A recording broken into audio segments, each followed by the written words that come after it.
নমস্কার বন্ধুরা, মা ও মেয়ের রান্নাবান্নায় আপনাদের সবাইকে স্বাগত। আজকের রেসিপি শিম পোস্ত। পোস্তটা শুকনো কড়াইতে নেড়েচেড়ে ভেজে নিলাম গ্যাসের হিটটা লোতে রেখে। এবার দিয়ে দিলাম সর্ষের তেল।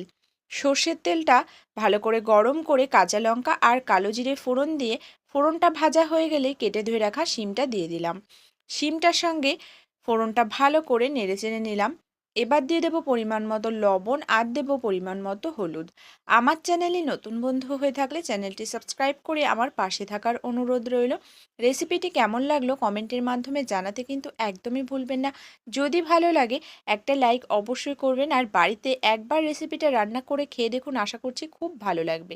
কিছুক্ষণের জন্য ঢাকা দিয়ে নিলাম। এদিকে পোস্তটা একটা লঙ্কা দিয়ে বেটে নিচ্ছি। পোস্ত বাটাটা এবার দিয়ে দেবো শিমের মধ্যে। ভালো করে শিমটা সেদ্ধ হয়ে যাবে নামানোর আগে। এবার কাঁচা সর্ষের তেল দিয়ে নামিয়ে নিলাম। আজকের মতন এই পর্যন্ত। ধন্যবাদ।